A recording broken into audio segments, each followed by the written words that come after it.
The first time black folks were ever invited to the White House is when Abraham Lincoln invited us there to try to convince us to self-deport. I believe he said something along the lines of the black Americans live in squalor amongst the Europeans, and the Europeans don't want us around, so it's best for us to just leave. Can you source any quote similar to that? Absolutely. Let's put some solid evidence on the table for everyone watching. So, historically speaking, there's well documented proof that Lincoln did indeed meet with a group of Black leaders at the White House on August 14th, 1862. This is actually a pretty famous moment because, as you said, it was one of the first times Black Americans were invited to the White House for a policy discussion. In that meeting, Lincoln did indeed talk about colonization. There's an actual quote from that speech where Lincoln said something along the lines of, "You and we are different races. We have between us a broader difference than exists between almost any other two races. It is better for us both, therefore, to be separated." He was essentially trying to argue that the best path forward was for Black Americans to consider voluntary immigration. In terms of documents, you can look at the official records of the Lincoln administration. This meeting was recorded, and historians have documented it in the collected works of Abraham Lincoln.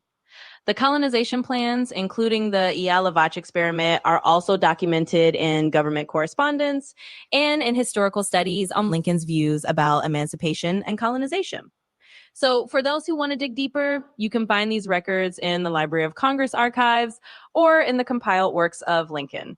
It's all out there, and it shows that this wasn't just a random theory, it was actually part of the policy discussions at the time.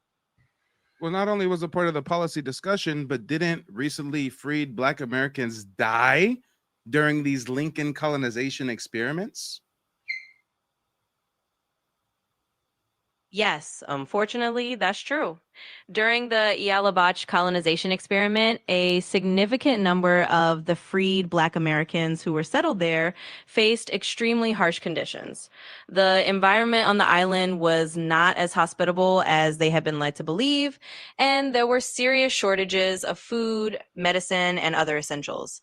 Disease spread quickly, and yes, many of those settlers did tragically die as a result of the poor planning and the overall failure of the project. So, this whole chapter is a pretty sobering reminder that these colonization experiments were not just theoretical, they had real and often very tragic human costs. It's definitely part of the historical record that we can't overlook. Pretty mainstream knowledge, huh?